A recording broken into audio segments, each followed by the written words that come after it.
We're about to play too much. Let's go. Yeah. All right, y'all. Welcome to episode 32. 32. Of the Wiretap.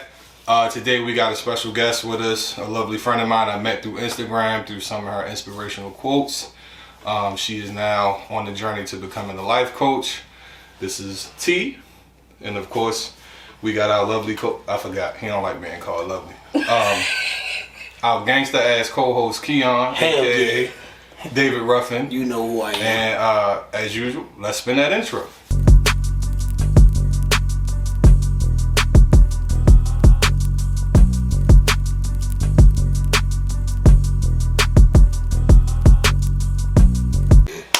Alright, y'all, like I said, we back with episode 32, and as usual, you know, we're going to get into our topics later on in the episode. The first half of this episode will be speaking with T and how she got on her journey to becoming a life coach. And before we do that, let's do our mental health check-in. How was your week, Keon? Well, wait, we got a lady here. I'm sorry. How was your week? How was your week, T? I had a very good week. It was easy, smooth. I can't complain. Okay. Had a good week. How about you, Keith? My week was cool.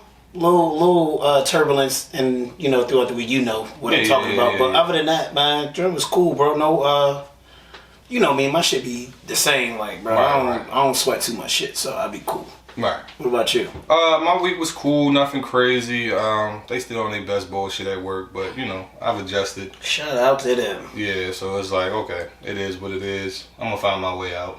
Yeah, they ain't nothing but motivation. That's all. Yeah, that's all. All I did was put a battery. Keep trying me. Right. All I did was put a battery in my back. So other than that, my week was pretty cool. Nothing to complain about. I'm adjusted and keep it moving. That's what it is. Yeah. So T, Yes. we were talking off camera. Yes. And we was getting a little bit of your backstory, and I was asking you, how did you start your journey with becoming a life coach? So naturally, I just always like to empower women. Mm. So it kind of started there. Initially, what happened was I ended up in a heartbreak, and I went on a healing journey. So I used to talk about healing a lot. How hard to do that? Yeah. I just hit the gym. Yeah, we won't be having too many safe spaces as a man. We just gotta build a bridge and get over it, and nobody cares. Yeah, I care. I care, black man. I do. Well, I appreciate it. I do care. Seriously. Yeah. So, so went through a heartbreak, started my healing journey, started getting on not Facebook, Instagram Live with one of my friends. She had a podcast. So immediately. Somewhat, but not with the camera in the lights. Okay, lights, camera, action is different. I had a ring light, my phone in action, So, so got on Instagram Live with her. She and I were just talking about healing. Next thing I know, I'm standing in front of the church congregation speaking on healing. And the Unbalanced Millennial came to be about because I am the Unbalanced Millennial. I actually like that title. When I say that, I'm like, that's fly. I like that. Yeah. I like that name. And it's catchy too. Like it make you like, if you don't know what it is, it's like, sit down. This is about It's fly. Yeah. So I was at my mentor's house, and I remember just being so tired of being all over the place. Okay. So, through our conversation, I'm like, I'm overwhelmed. I want to be the 5 a.m. girly. I'm trying to bring some structure to my life, but I'm also neurodivergent. So I have ADHD. So part of that, it makes my life kind of chaotic. So she and I had talked, and she basically was like, you keep trying to run away from being unbalanced, but you being unbalanced is what's going to help everybody else. And right then and there, it clicked. I was like, I need to call whatever this empowerment thing that I'm trying to do, it needs to be called the Unbalanced Millennial. So that's how I was born. Okay. Yeah, I like that name. That name, because when I first seen you posting, I'm like, oh shit, T about to do something. And then once we had the little discussion about it, I'm like, oh, this is dope. At first I didn't know naturally that's the direction you was going in, but I started, I noticed the page you posted, and you've been a big supporter of me, so it's like, well, I gotta return the favor. And it was just that name. I'm just like, yo, this name, like this Like, that sounds like a podcast, for real. Like, the name of it sounds very podcast. Nah, it do, though. It was supposed to be. Everybody is trying to push me. To pod? Yes. Okay. Yes. And where you at with it? I don't know. Like, sometimes I feel like I'm not really a conversationalist. So, it's not showing right now. I know, Seem like but it may be all in my mind, but I just like, what am I going to talk about, thinking about different topics, how am I going to flush that out? So I think that is definitely something that's going to come. Right. But it's one step at a time kind of thing. Exactly. I like, even on my journey, because like in the beginning, I was by myself, so but I'm the type of person I'd like to have conversation, and you feel what I'm saying? Like, I like feedback, so eventually that's how it grew to this. Yeah. But you'll find it. Trust me, you'll find the topics. You'll like. I think if anything, it's all about finding your audience. Yeah. And I think you're doing it in a way where the quotes will lead to, because of course people are naturally going to be like, oh, I like this quote. Who's behind this? And then from there, it's like, like right now for us, it's strictly about marketing. I think we have the conversations. We've had great feedback, but I think to get out there is just really marketing. Like, we got once we figure out that part of it, we'll get to. And then him right here, he been like I would say 95% of the followers that we've gained on YouTube, because subscribers are very hard to come by on YouTube. Yeah. That's him. So that all came from David Ruffin. Come on, David. Hey, listen, I'll be out there soliciting. You hear me? If I hold a conversation with you for more than 2 to 3 minutes, I'm like, yeah. So, you got YouTube? Hey, do me a favor. Subscribe. It costs you nothing. Like, at all. You think I'm funny? Subscribe to this. That part. I might get up here and be dry as fuck. You'll never know that as long as you click that button. You know what I mean? I just got my I met him when I was in Jamaica on vacation. Mm-hmm. He worked at the resort that I was staying at. Yeah. He just hit me on Instagram like last week. So I'm like, yeah, he's like, we've been keeping in contact. I'm like, yeah, I got a podcast, me and my homeboy, blah, blah. He's like, yo, send me the link. Send him the link. He just subscribed. He in Jamaica. I'm like, bro, turn us up in Jamaica. Right. Right. So we trying to go worldwide with Get this bumper clock lit over there. Get us lit over there. That part. Try to be a celebrity. Where did you find the quotes from? Like, where do you find the inspiration for it? And on top of that, do you ever feel like you try to have to be original with your quotes, or do you pull from like inspirations, other quotes? All of my posts are literally spiritual downloads. Okay. It's me going through my journey, and while I'm going through my journey, just reflecting, and like it's almost like this wisdom is coming to me, and once it comes to me, I usually write it down, and I create all these posts myself. So I'm not using ChatGPT. It's not, it's so like it's all you, all me. Yeah, and that's what's dope, right? Like, I mean, what am I trying to say? Like, how some people like suffer in silence by themselves. Yeah. Not saying that you're suffering. That's not what I'm saying at all. But you're sharing everything that you have going on with people, and it's more relatable than somebody coming to the table like, oh, I'm fixed and now let me fix you. Right. You know what I mean? Right. Like, I can receive it better when it's coming from somebody that A, has been through it, and then B, currently still figuring things out, because it's never going to be perfect, and sometimes second opinion goes hella far. Yeah. You know what I mean? Yeah, and sometimes hearing it from someone else too. I don't know what it is about people in that. Like, I've experienced situations where I'll give someone advice and it's like, but then they'll hear like someone say the exact same thing I say, or see a post that's referring to the exact same thing. Yeah. And it's like they understand it. You get what I'm saying? So it's like, I just be trying to figure that out. Like, how do you understand it from this perspective but didn't understand it from my perspective? Have you gotten like people who read your quotes and like they'll be like, yo, that really hit home for me? Yes. So sometimes I think it's the person delivering the message. Okay. So it's almost like you and your significant other can be having a conversation, but it's not until you involve your therapist, if you do therapy, that now this hits different. So sometimes I feel like is definitely the messenger, and I definitely think that I've been able to impact people through my experience and my journey, and definitely the wisdom that I'm trying to share, and that's ultimately my goal. Like, I want you to take this journey with me as I'm growing and evolving, right? And apply it to your life, right? Yeah. Do you feel that hold on, Brittany, you can erase. You can. Yeah, you can erase all that. that was in the last part. Yeah, you was in a little corner, like. I'm like, why she right in the corner? No, I didn't want to interrupt. Yeah, no, you good. This is a podcast where we let people talk. You can You do me a favor.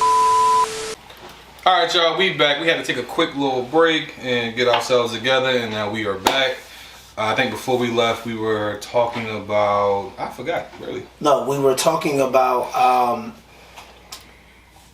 T helping others heal through her healing process. Okay, yeah. That's where we stopped at, and how, your quotes come from, it's not from any website or anything like that. They're all like... It just comes to you, and you also were speaking on, the messenger of the message, and sometimes it's the delivery, the person who is delivered from, so on and so forth. Because I had a question for you, because me and him had a conversation before y'all got here prior. We were talking about therapy, and I'm pretty sure you've experienced therapy, right? Yeah. How do you transition from therapy to using what you applying it? Right, applying it. How do you transition from therapy to applying it? Applying what you learned in therapy? Yeah. Like, how do you know it's working, essentially, is what I'm saying. I think when you start to see the results of the homework that you did. So, for me, it's my therapist giving me actionable steps, and a lot of reframing of my thinking and perspective. I mean, I think once I have that reframing, I'm able to take what it is that she's giving me and apply it directly to my life in a way that's tailored to me. Okay. Yeah. Okay. Yeah. That makes sense. Because I know, trying to apply, what you learn can sometimes be difficult. There's a level of consistency that I think a lot of people underestimate. I mean, even through this process, and I'm just using this because this is what we've been doing. I've noticed how I have to sacrifice how I'm feeling, where I'm mentally at, in order to stay consistent with what we're doing. So I wonder sometimes, with therapy, do people tend to give in to their emotional state and just throw out everything they learn? How do they know what they're learning is working? You know what I'm saying? It's all these things I wonder. So, because I went to therapy myself. Okay. And I do realize, for me, I knew it was working when my perspective started changing. Yes. That's how I knew it was working. Yeah. Then you have those who go to therapy for a while, and you like, what the fuck are you going for? What are they telling you that I don't know? You know what I'm saying? I know a few people. I've tried. I attempted therapy when my father passed away, and I was like, I don't need this shit, because I felt as though that it could have been a therapist. I've had a bad therapist, and I was like, bro, I'm not looking for you to fix me, quote unquote, but let's talk some shit out. And this motherfucker I was like, bruh, yeah, nigga, you in the way. And I stopped going. I ain't gonna hold you. My first therapist, I'll never forget it. When I knew she was a supporter of, and no disrespect to those who are, I mean, this is just my opinion, she was a Trump supporter. Okay. And how I found that out was she every time I came there, I noticed she was watching Fox News. So I'm like, all right. So now in my mind, I'm thinking are you really helping me at this point? Or are you just, just going through the motions with this shit? And I went and found me another therapist, which I'm grateful for, because she definitely gave me a lot of insight. And I feel do you think life coaching is essentially on that same type of aspect, or do you think it's more of an accountability thing? For me, I think life coaching is more of an accountability thing, because I feel therapy focuses on your past Okay. and your trauma, you know, and trying to get you to move forward. I'm focusing on your future and giving you actionable steps on how we can get you out of a place of being stuck. Your procrastination, not having good time management, and holding you accountable to the things that you say you want to fix. Okay. So I think that's the line for me that separates therapy and life coaching. So can I ask you this? Have you, like, since you've been, you know, in this journey now, have you had people actually really apply the things that y'all speak on? Yes and no. And I feel like everybody is on a journey. So, you know, sometimes you may apply it 6 months from now, but what I said to you today registered. And Yeah, it sticks with you. Yeah. So I think it depends on the person. But I've had people who I've talked to that have made that actions behind the things that they say that they want to change with my support. Do you so what would you say, like, your core audience is, men or women, or is it more, or is it kind of balanced? I think women, for sure. I definitely think it's more women than men. Why's that? I don't know. Do you think that, and this is just a question, I'm just spitballing, yeah. right? So do you think that men are not very receptive of taking advice from you because you're a woman, and you know, because there's a saying at times where men say that women are not, they're irrational, they don't, you know what I mean? Yeah. So do you think that would be more the reason why? I think my audience hasn't grown enough to see. Okay. I think the audience that I have, like, when things are tailored to the women, they're like, oh no, don't forget about the fellas.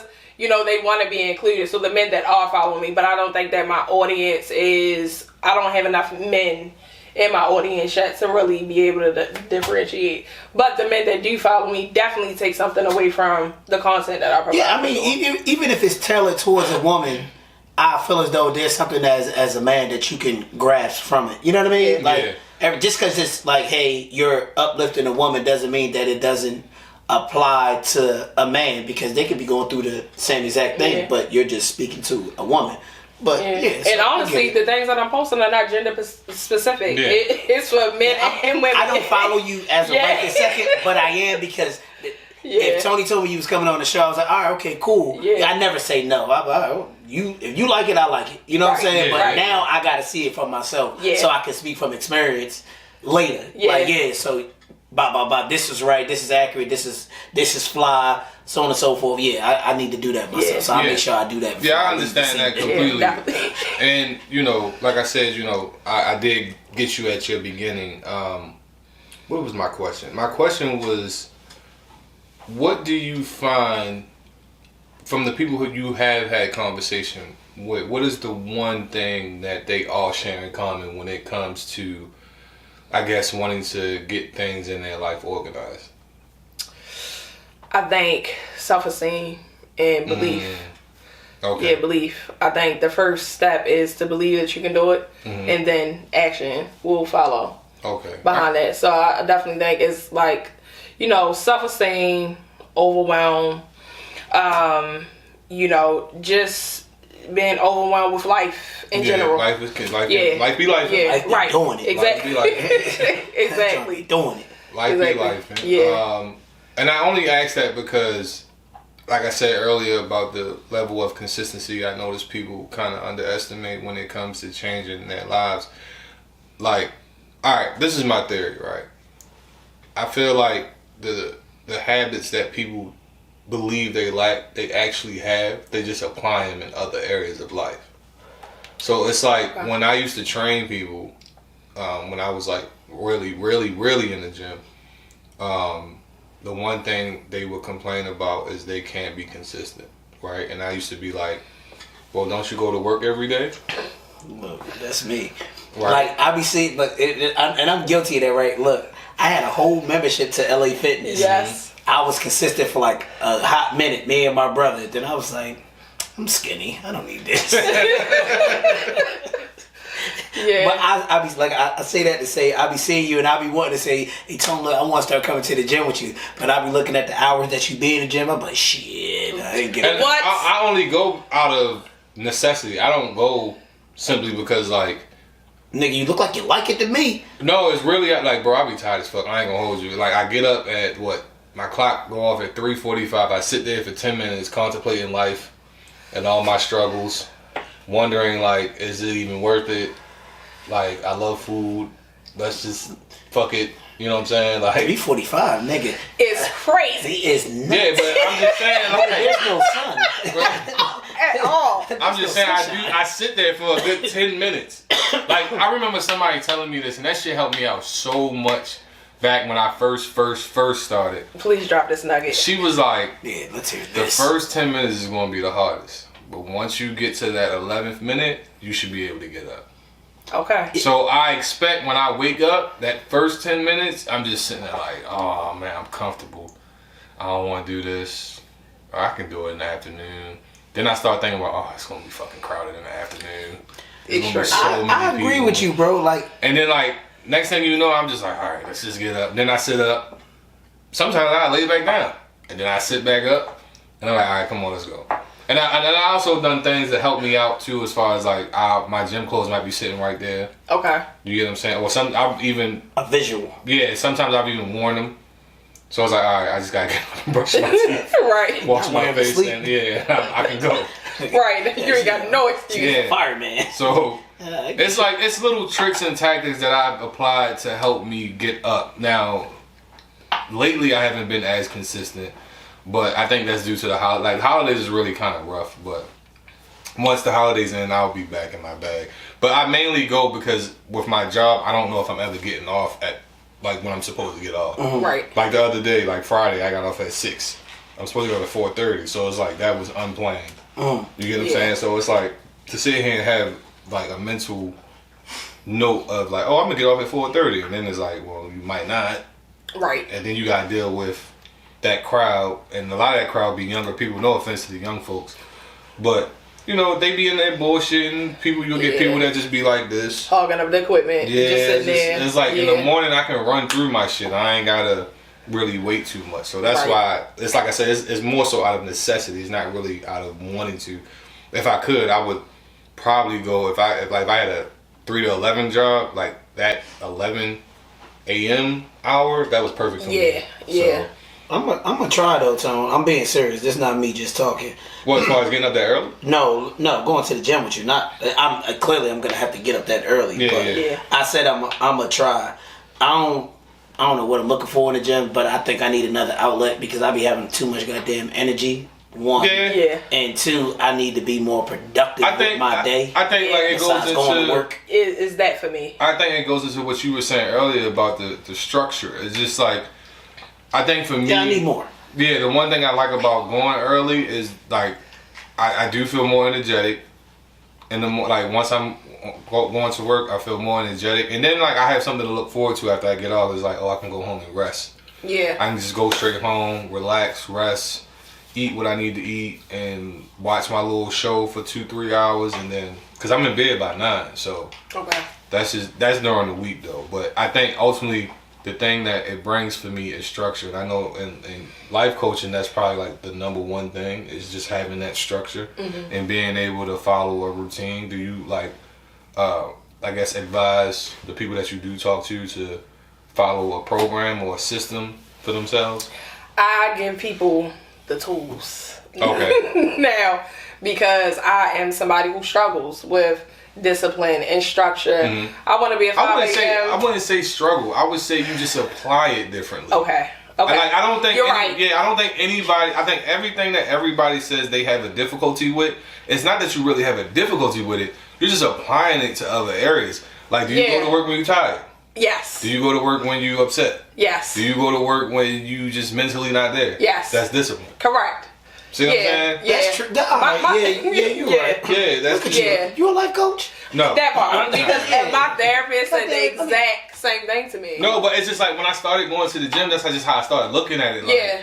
in my mind, I'm just like, oh, I am consistent. But I just was applying it over here. Right. I just had to remove it over from here to over here. Yeah. You apply your energy to the things I think more that you like versus the things that you need to be doing.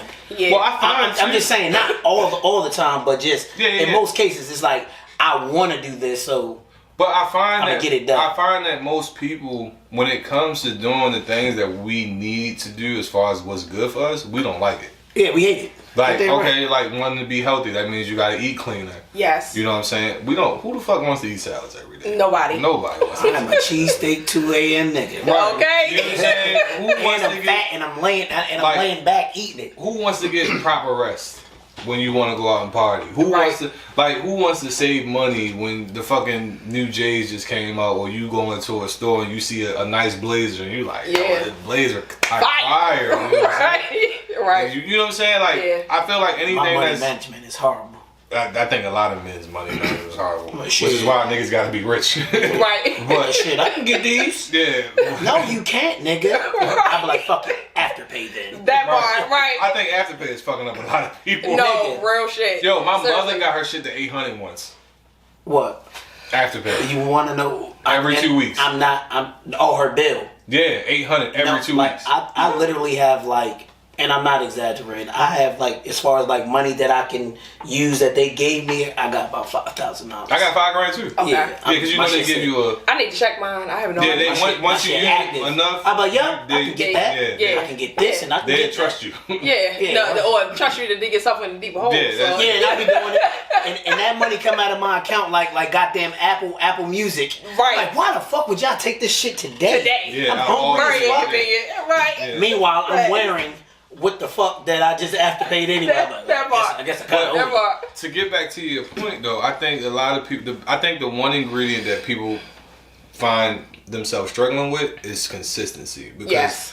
consistency has it's a payment. Like, you gotta think, like, you have to be consistent when you feeling fucked up. You have to be consistent when you being emotional. You have to be consistent when you don't have the money. You have to be consistent when you don't have the time. You know what I'm saying? Like, consistency requires a lot of you. Yeah. That most people underestimate. You know how many people we done had come on this show and try to help us that have fallen off just simply off of consistency? Yeah. How many cameramen we done ran through? 4, 5? 4 or 5, something like that. Yeah, so it's like Yeah. the level of consistency people underestimate. And I think if anything out of all of that, if we had to like label like consistency, discipline, all of that shit, the one thing most people have an issue with is consistency. Yeah. In my opinion. Yeah. So that's why I said when you talk to people, like, what is the one thing that you find that they all share in common? Yeah. So, I mean, I don't know. That's just my theory. No, I think it's a good theory. I definitely think it's a good theory. It does take a lot of energy to show up every day despite how you feel. And I just watched a clip recently and he was like telling his friend, like, nobody gives a fuck about how you feel. Mm-hmm. Like, he's like, you know, because it's people like me that are going to show up no matter how I feel. So I would agree. Yeah, I think agree. I think again that's the one thing I've noticed when it comes to life.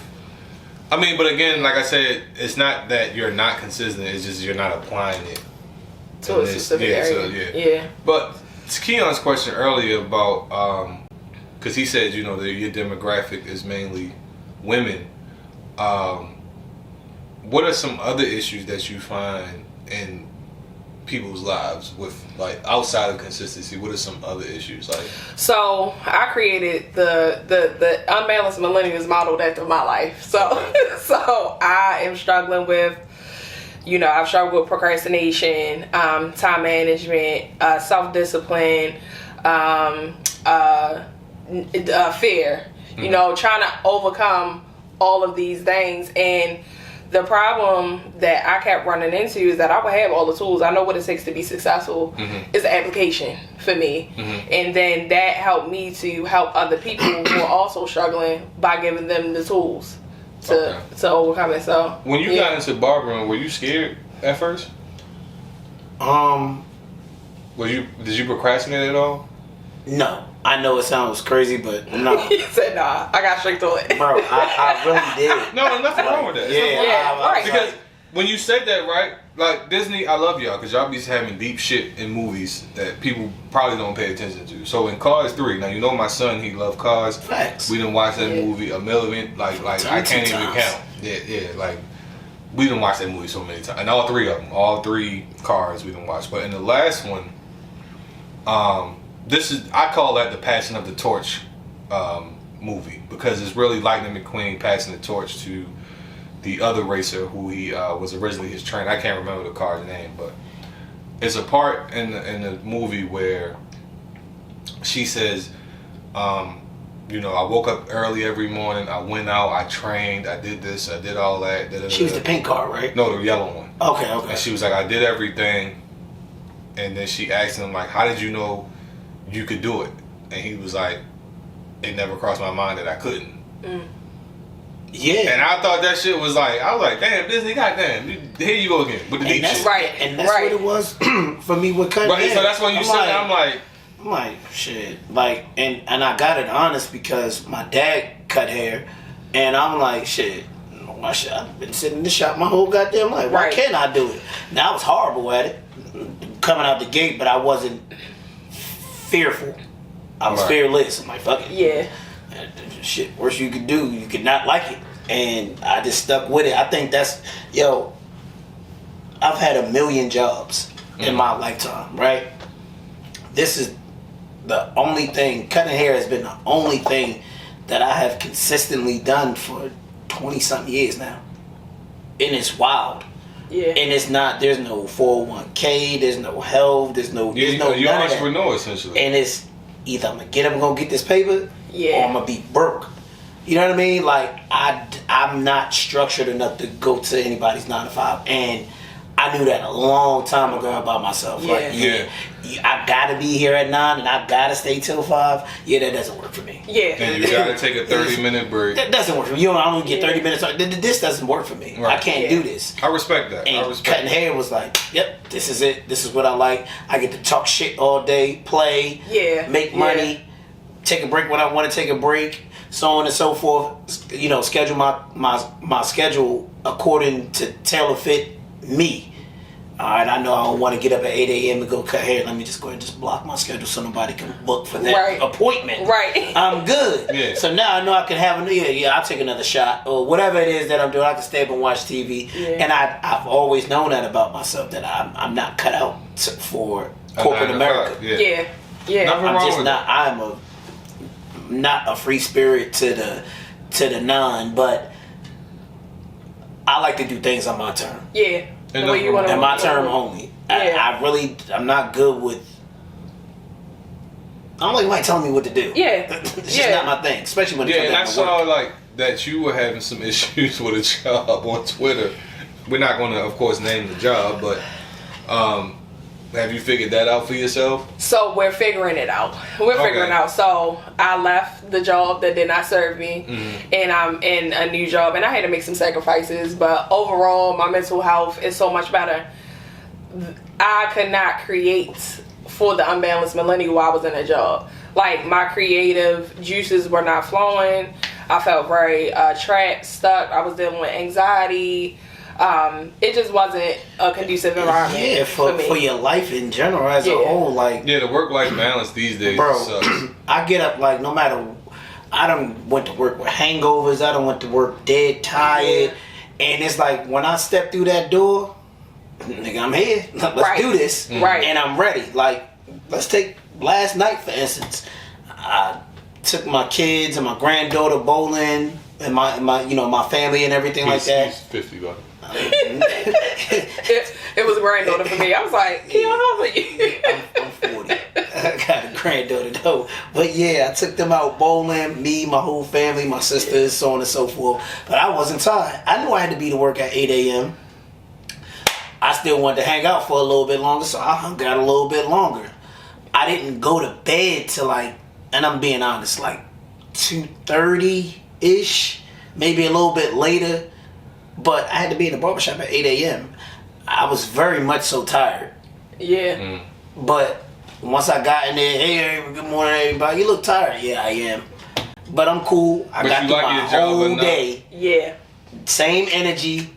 like, I'm one of them people that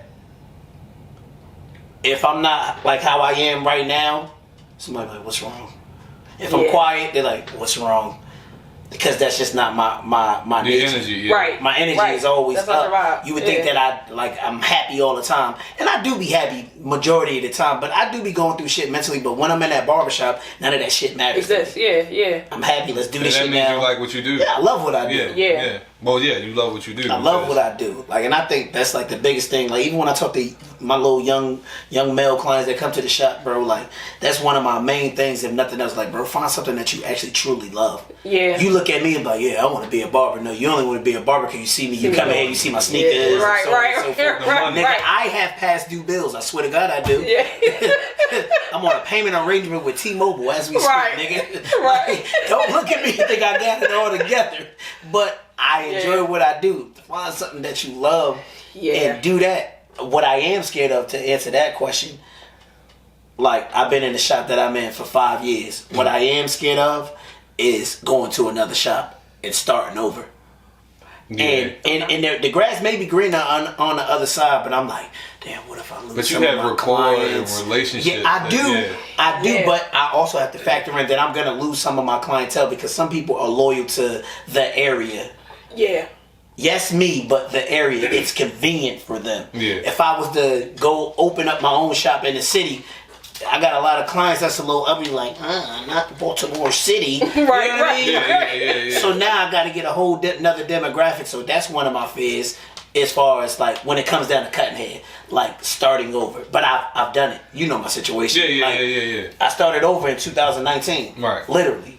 And built myself back to where I am now, which I'm proud of myself. But it was fair. I had a little small job that I had for like a hot second, and I quit in the middle of my shift.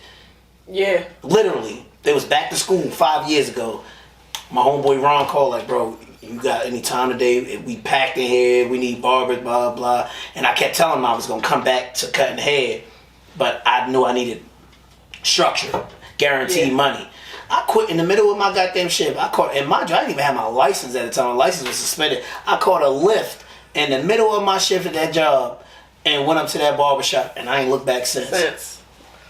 Now, do you feel like because you grew up in an environment that may have taken some of the fear that you had, or did that contribute to you not having any fear, rather? Yes, I watched my dad do it since before I was born. Mm-hmm. You know, like, he's had his shop since 95.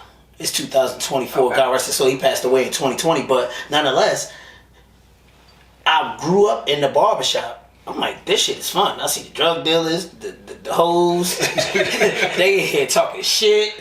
This is fun. Right. So, and I never saw if they argued, it was never about money or anything like that. Their arguments was some other shit. Like, my dad was at his best when he was at work.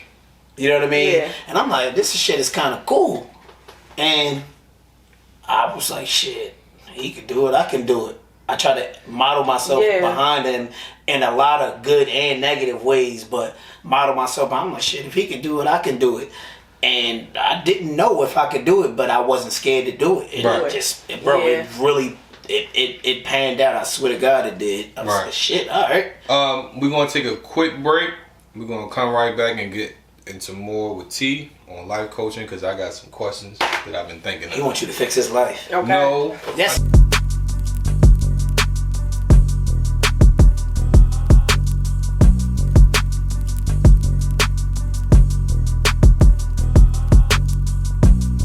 Fucking slave. Alright, y'all, we back. This is our final part of the show. We're going to continue. Tony's making us leave. I'm not making y'all leave. I just think that this was a good episode because it's centered around, you know, I actually had a good time. Yeah. And I don't say that every pod. I swear to God, I don't. Like, but I really genuinely had a good time sitting here talking to you. You know how some people are just easy to talk to. I want to tell you all my business. I just did a minute ago. I want to tell you all my business. Yeah. I'm like, now what you think? Right. Look, fix it. So as we continue the conversation with life coaching, what is... Because I noticed, right, and it annoyed me, and then I also thought I was being too, like, pushy. Because I'm like, when you first posted it, I'm like, all right, yeah, like, T about to start something. Uh-huh. Then I'm like, yo, what's taking her so goddamn long? Yeah, hurry up. I'm like, where's the Where's stuff? the shit? Yeah. Where's the shit? Yes. Where's the content, T? Yeah. And I was like, what's going on? He was like, and then, eventually you started, but why do you think you, was it I know you said the last part, that job you was at was kind of mentally draining. Yeah, fuck them. Yeah. Was it partly that, or? It's me. It's me. I'm the problem. I'm the problem. I can admit when I'm the problem. Did you have some doubt? Yeah. Doubt, fear, a fear of putting myself out there and people critiquing my work. I'm what I like to call... I like negative comments, by the way. Oh, he thrives off that shit. Me, I'm ignorant. Like, I forget the one dude that he was arguing with on Twitter. He loves Twitter beefs. That's his shit. Yeah. I got on this camera. I got on this goddamn camera and told him about this goddamn. So I'm ignorant. I'm the ignorant one. He likes the social media. I will go back and social media. Yeah. Me, I'm on camera like whatever the person Instagram name is. You're a bitch. now comment on that. Right. I'm that guy. I'm looking for the confrontation. Yeah, I feel like. Build me up, Tony. So is that what you think you were afraid of? Like the negativity that could potentially come from? Yeah, and sometimes the positivity is overwhelming. Okay. I had no idea when I first posted. So many people reposted. Clients started reaching out to me. I was just like, whoa. Like, I just started this because I was trying to be obedient and put a vision out there that God had gave me 3-4 years ago. Right. And when I put it out there, like sometimes a whole bunch of positive stuff coming to me at once can be overwhelming. But I've never heard it, but I understand at the same time what you mean by that. Because for me, it's like, I look for the positive, but then it's like, okay, the reality. Me and him had a conversation about a particular person before. And we had a person leave unexpectedly, and it was like, what the fuck? Because for us, it was like, yo, you was just really very engaged and involved in the plans that we had for the show. And my theory was, some people, when things become real, they get scared. Yeah. Like, because at one point, like, as of right now, I guess this would be a hobby. This is a hobby for us because we're not technically getting paid from it. But at some point, when we get paid from it, I wouldn't say that, bro. I mean, that's how some people would look at it in a sense. Yeah, like they might say some shit like, your little podcast. When people say shit like that, like, I punch you in your face. I'm playing with that part. Don't minimize my craft. Yeah, we him on here. Don't do that. Don't look at how many subscribers we got. We still him. That part. Yeah, but do you get that? Like the hate? I really not yet. Well, she was speaking of positivity. Yeah. She was saying how she was getting overwhelming. No, I heard that part. Yeah, but my point was. Oh yeah, my fault. No, you good. But my point was, with that scenario, again, with that one particular person who exited, I was like, was it just becoming real for you? Like, was it like niggas had everything lined up, planned out? This is what we're doing. This is what we're attacking. Like, show enough, like, and the individual, like, hell yeah, I'm down for everything that y'all talking about. Like, right. And then Randy was like, yeah, I'm not doing it. Yeah. The fuck? Yeah, we were so confused. He sent me the journal. I'm like, what happened? Like, did my breath stink? Like, what was wrong? Like, I'm trying to figure out every possible scenario to, like, what the fuck happened, bro? Like, man, I thought we was ganging him. Right. But I think some people, when the situation, again, to go back to the idea of the positivity, it becomes real. Yes. And you ever heard of what they call that shit? Imposter syndrome? You know what imposter syndrome is? No, I'm talking to him. I know you know. Imposter syndrome. Is it self-explanatory? What do you believe it is? Like you you act like you're for the cause, but really you not, so you're faking? No. So that's not what it is? No, imposter syndrome is simply that? you not believing that you're capable of doing what you're doing. Okay, I would have never put that. I used the word. Yeah, so it's like you're perpetrating.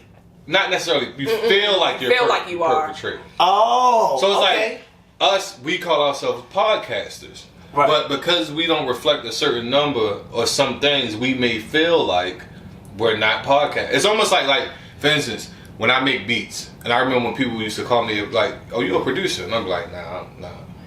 Oh, right. No, I changed my Instagram at the top, where you can change out podcaster. Add that to that. right. Oh, no, I think that I am. Right. I know. Yeah. Right. You can't tell me no different. Yeah. Right. People like, yo, how y'all, when y'all come up with your topics, I be breaking that shop like, so boom, check it.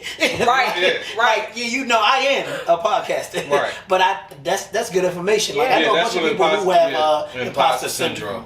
I'm gonna let y'all know who y'all off camera. I'll text you. Niggas. So like when you say like, and I think that particular person, that's what that was for him. Yeah. Like, I think it was like, oh, these niggas is serious. Like they're not just talking. Like when we put it. Remember when we put it in the bottom mic? It was like, oh, y'all really bought that mic. Right. You get what I'm saying? So it's like for me, I'm like, well, why would you leave something that you could potentially be a part of and potentially get a payday from? Yeah, once I start investing money in something, this shit real for me. For me. Right, yeah. right. This shit real, investing money. But it didn't scare you. Fuck no. So does it scare you? Because I believe in it. So when you was getting those comments and that positivity feedback, why do you believe it scared you? Because shit just got real. Now I have to show up. And I gotta show up consistently. You gotta be accountable. You're being held accountable. Yes. And the minute I don't post, somebody's like, "Hey sis, I was waiting on that inspiration today." But that's fire though. Yeah. That's fire. Like that might have been a few that you needed. Like somebody like, but I get what you mean though, because at the same time, because life is lifing, right? Life is still happening amongst what everyone is doing. And it may be a day or a moment where she just go blank, and there's nothing she could come up with. Nah, bro. But yes, that's accurate. But you can't do that once you already started it. That's like me vlogging or something like that, and I get traction. Well, that's how most people fall off. And I get traction, and then I just fall back. Bro, at the end of the day, this is what I think, and this pertains to all of us. No one gives a fuck that you having a bad day or you're sick, you're hungry, whatever. They need what they need from you. Yeah, because once you become an inspiration, that's all they care about. And I'm about to be on your line because once I had Instagram up because in the middle of pause, I said, just go ahead, tell me with the Instagram, but I'll get it in a second. I might be on your line like, hey, listen, what did you mean by that? What did you mean exactly? Yeah. Right. But I feel like what you were saying as far as like having to keep showing up, I think it's once it becomes real and you gotta put that work in, that's what I think some people become afraid of. It's just like, oh fuck, now I gotta put the work in because these people are now going to be looking, and if I don't come through, I may potentially lose these people, or whatever the case may be, whatever scenario you come up with your head, because a lot of shit that we come up with really never happens. We just kind of come up with it. Yes. You formulate it on your own. That's actually true. I believe that. Like I tell myself that shit sometimes. Like even with my when you were speaking on being punctual and stuff like that. That is my downfall. Yeah, this nigga late. Oh, me too. I'm not all the time, Tony. Don't do that. My fault. See you lying on me on camera. I'm late a lot. No. We will be honest. Yeah. Our haircut appointment was at 4:15. When he started till 4:30. But that's because I sat down. Can I defend myself? Yeah. Thank you. Since you want to put my business out there, I'm just saying. the fuck. I'm a punctual person. Anyway, yes. I had been at Which work. is a bad thing. I had been at work all day. I got there at 8:45. I was supposed to be there at 8. That's the late. Did I get a discount? That's the late shit. Now I had been there from 8. His appointment was at 4:15. I was finishing up my client prior to. I hadn't eaten all day, so I took a moment to eat my food. Mm-hmm. He's my last client. I was lightheaded. You want me to cut your son here with lightheaded, pass out faint? So I took a second. And I did take advantage of the fact that one, he's my last people, and two, he my homeboy. So I'm like, nigga, go ahead and eat real quick because I was starving. And when it's just you by yourself, I'm more punctual than you know who. Oh yeah, absolutely. I give you that. Do you feel like, with that being said, do you feel like, damn, I just had the question. I just lost it. Oh my God. I was going to say, do you feel like there is an expectation that's put on you that's, I don't know if you think, like, all right, so again, when... Like people hold her to a certain standard? No, like, it's almost like I think when you step into the field of content creation, right? We know with content creation, we have to be consistent. We've met people who have a big following, like the cake lady we had a few weeks ago. Right. She was like, she posted a video, she went viral. She ended up she got 40,000 subscribers. Okay. Right? I know this person personally. And we talked about, well, how do you maintain the viralness? And she was like, yo, that's a whole nother job within itself. Like, I gotta, make sure I look good on camera, make sure I'm catching angles, this and that and the third. And she was like, but then my client product suffers because now I'm paying more attention to getting views on Instagram versus me actually chasing a high. Right, producing a product. Yeah. She said she had to reel herself back because she found herself always trying to go viral in a sense. Right? Yeah. So it's like, in my mind, I'm thinking like, damn, what's going to happen when we get our viral moment? Right? And quote unquote, with you, it's going to be the same thing. The more consistent you are, eventually that's what's going to happen. And that viralness is definitely going to bring in, well, one, it is contagious. And two, it's going to bring you a clientele. Like, you're only one person. Right. And you're new to this. And I'm not sure if you talk to other people who are in this field, but you got then learn like how to organize things. What clients are really serious about doing business, what clients aren't. Do you deal with a client who, they may have paid money, but now they're not sticking with the program. Now how do you, I'm gonna have to drop you. Like, I knew a personal trainer that would drop his clients. Like, if you wasn't serious, yo, I can't do this no more. I'm like, bro, that's your money. He was like, but still, you're not. I get rid of clients. Right. I'm just saying. I just thought I just thought that was like phenomenal in my case, because I'm like, oh, you really serious about your craft. So it's like with you, I get that whole, to bring it back home, I get that whole idea of like, okay, once this shit becomes real, because right now you're on a scale of just starting. Yeah. And then you're going to hit a scale where it's like, okay, now I got more eyes. Yeah. And then there's going to be more eyes and more eyes. And then eventually, and personally, I think women have a better advantage on building something on social media versus men. Because then it's like, what happens if you get a celebrity that... You get what I'm saying? I don't know, Tom. What? No, go ahead. No, go ahead. No, go ahead. I was going to ask something to explain. Nah, yeah. Explain what? Expound. Yeah. As far as what? Why do you think that women have a better advantage? That was my question. I've just noticed that over time. Like, I've noticed women who have stepped into content creation, and some have more antics than others.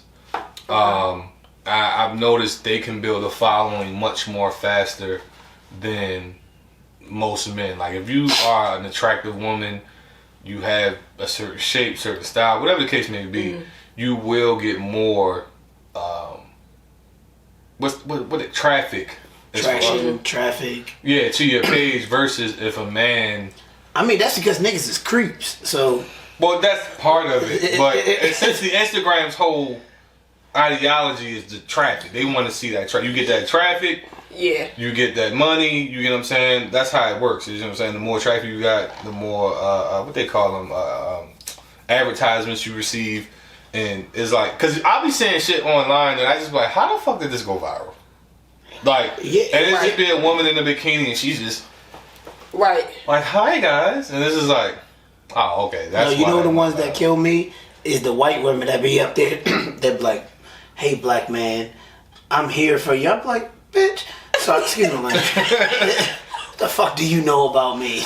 because you dated a bunch of us, now you feel as though you can give me an inspirational quote. Right. Get the fuck on. You know nothing about me. Do you think you're gonna have to? I'm not gonna say that because I think you're true to your craft. But do you feel like if you like, I'm pretty sure you come across other life coaches because that's what Instagram tends to do. It starts showing you. Yes. You the algorithm. Yeah. Do you feel like, do you see antics with some of these people, and do you feel like you may have to partake in some of that? To each his own. That's not my style or my sway. I believe in being authentically and and being myself. Same here. Like, I'm very transparent, very open book. Like, I'm not that girl that's gonna try to shape and mold myself to certain trends. That's not me. Right. I can't. So, like, I want any client that is attracted to me to be attracted to my authenticity. I struggle with the word life coach. Like, I'm trying to figure out how to tailor myself in a way that's not gimmicky. I don't want you to feel like it's a gimmick. Like, I'm genuinely here to help you and to help you move your needle forward. Like, And I respect that because that was like when me and him, when Keon first asked me to, because he hit me and he was like, yo, you need a co-host, or you looking for a co-host. And it made sense because when me and him did an episode, I'm like, yo, you got a lot of personality. Like, I felt like you could do your own thing. But the fact that he wanted to join, me, I'm just like, yeah, bro, like, we could definitely do this. And the one thing we definitely discussed was not doing anything gimmicky.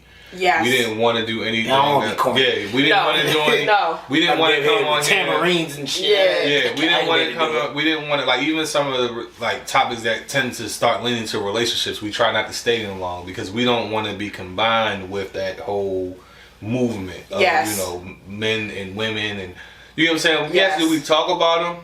Yes, but do we? Is all our stay content? All our content. Because my opinion could be jaded. Yeah. Right. True. I could be a scorned nigga, and now I'm up here telling somebody else about what they should do when it pertains to women. No, I'm not an expert. I'm an asshole, really. Right. You know what I mean? Right. No, I respect that. Don't listen to me. That. I'm a dickhead. I respect that, and like those are the things that we agreed on when we joined forces. Is like, yo, we just going to be us. Yeah. We're going to stay genuine. We're not going to overthink it. You get what I'm saying? Like, are there some reels that we post like we think that should be viral? Yeah, but at the same time, it's like if it doesn't go viral, it is what it is. We're not chasing that viral moment. Yeah. And I really genuinely believe that staying authentic that's what's going to bless everyone in a sense. You know what I'm saying? Like, that's why I asked, like, in that space when you see other life coaches and you notice something like, oh, that was gimmicky, or like, oh, this was clickbait. Right. You know what I'm saying? Like, I know you probably deal with that. Like, and just to go off of that for a second, is there anyone that you like that's like? Is there a life coach that's inspirational to you that you admire and you try to? I don't want to say mimic, because what they say, not mimic. It's a word like that's form of flattery. Imitation, yes, imitation. Is there anyone that you like somewhat try to imitate, but also stay original to yourself? I would say model after instead of imitate, but I don't even know if I try to model after. I think I follow this lady named Courtney Sanders, and she has very great content about how to be a life coach, and just how to tell your story and make sure that whatever it is that you are telling people is easy for someone else to spit it back. So I definitely like following her content, and she gives me a lot of inspiration about the life coaching journey. But I think more so modeling after her. So you're saying in the sense of like the blueprint, you're just following a certain blueprint. Exactly. But you're still keeping it original to me. To you. Tailoring the information that you find to yourself. And I just thought about this because I was just thinking too about the gimmicks. I remember there was a woman, I don't know if it was last year or the year before. Remember she went viral for the plate thing? She was like, oh, that it's low vibrational. I see her face. Oh my God. Yeah. So she was supposed to be a life coach in a sense, right? But she, of course, she got the BBL, she got the veneers, she got the whole thing, right? So her most viral post was her talking to another woman. I guess they was at a cookout or a pool party or something. So they want a yacht. Oh yeah, they want a yacht. It's Coach Stormy. She sells ISO tea. Yeah. TLC. Yeah. So she had told this one girl, like, yo, that plate is low vibrational. Like, it was just a plate of fucking food. Like, you know how you go to a cookout, you pack the plate. Right. And she was like, nah, that plate is low vibrational. I missed that one. Like, if I'm on... I mean, you wouldn't, If I'm on social media, like, I'm not, like... It was, if anything, it was more Twitter viral than it was. Oh, I just got Twitter when I started doing this pod. Heard. So he, of course, he wanted to see, but it was just be understood. But she had a lot of antics, like yes, a lot of it's weird, bro. Like I don't understand why people are so uncomfortable with being themselves. Bro. Authenticity. It's alright. It's okay. Yeah. Like I'm goofy as fuck. I play too much, and I know I do. Yeah. I'm not a serious person. But that's what's gonna get you. You're looking for that? Yeah. Not it. I promise. Most people don't understand being yourself is what is the genuine. The genuineness of it all. It's just like you being yourself. Like when you start doing antics, you get grouped with just everybody else. When you're yourself, then you start being like a blueprint to something else. You get what I'm saying? Like all the gimmicks to me, that comes from someone just being themselves, and everyone's like, oh, he did that. Well, I can do that too. You know what I'm saying? People like, yo, you should do stand up. Like, bitch, I don't know how to tell jokes. I do think you should do. I just play too much. His jokes in the shop. I just play too much. That's it. That's all. Fear. What? Stand up. He tells me, we gonna sign you up for open mic one night to do comedy, and we gonna pay you though. I'm like, nigga, I'm not getting up there and doing no. I don't know. I said I support. Let me know when I have that. I got you. I know how to do comedy. I just my stories be like real life shit that I be going through. That's comedy. I alright, cool, but I'm gonna get up on stage and be like this. He said this shit just come off the muscle. I promise you. Now, if you make the like, I will do it right if they make the set in the form of a barbershop. You let me sit in a barber chair because that's my element. Yeah. You know what I'm saying? I can't stand up on the stage with no light on me and you just want me to make you laugh. You tell them knock jokes? Yeah, and shit like that. Now, because all I'm going to do is start cracking on people in the audience and then somebody going to want to fight me. And you better bail me out. Because I'll sue your ass. We're going to end it here. T, do you want to give the people your information, where they can find you at, and, maybe leave us with something inspirational? Yeah, so you can follow me on Instagram and Facebook at the Unbalanced Millennial. My personal pages are my real name, Tawneisha Cherry on Facebook. And I am TEE Cherry on Instagram. And I would like to leave you all with this quote. All right, let's hear it. Fix my life for the night. Fix me. Yeah, make him think. He need to think. Wow. So is a quote from Marianne Williamson. The quote is, "Our deepest fear is not that we are inadequate. Our deepest fear is that we are powerful beyond measure. It is our light, not our darkness, that most frighten us. We ask ourselves, who am I to be brilliant, gorgeous, talented, and fabulous? Actually, who are you not to be? You are a child of God. Your playing small does not serve the world. There is nothing enlightened about shrinking so that other people won't feel insecure around you. We all are meant to shine as children do. We were born to make manifest the glory of God that is within us. It is not just in some of us, it is in everyone. And as we let our own light shine, we unconsciously give other people permission to do the same. As we are liberated from our own fear, our presence automatically liberates others." I like that. That was definitely on Coach Carter too. I remember that on Coach Carter. It's a fact. Yeah. It's a fact. And go ahead, before you close, I'm sorry. I just wanted to say this because you were talking about authenticity and people being gimmicky. I think that people are so uncomfortable with being themselves that they feel like they have to be somebody else. And I think what gets you most attraction is you being yourself and people being able to relate to that. I think everybody wants to be seen, felt, and heard. And you being yourself, walking in your purpose, walking in your power, allows other people to do the same. So that's the piece right there. Yeah, I'm clipping that up. That's the piece right there. That's the piece right there. If y'all ain't hear that, people, y'all ain't hear nothing we talking about all night. That's the piece. But look, y'all, we'll be back next week. As always, like, follow, and subscribe. We want to thank T for coming out. Thank y'all for and having her me. lovely partner, Brittany, who's behind the camera, who's helping us today. Thank you, Brittany. Brittany. We gotta shout you out too. And yeah. Oh, and as always, wait, I already said that, like, follow, and subscribe. We comment if you're feeling frisky. That too, but we also gotta tell them. Merch. There we go. We got merch coming. We got merch coming. That's right. Not that cheap shit. Not the cheap shit. Okay. That good shit. Yeah. You see how we dress on this pod. You can't see our pants, but we be fly. Y'all know that. He got on red pants. Yeah, if y'all know us.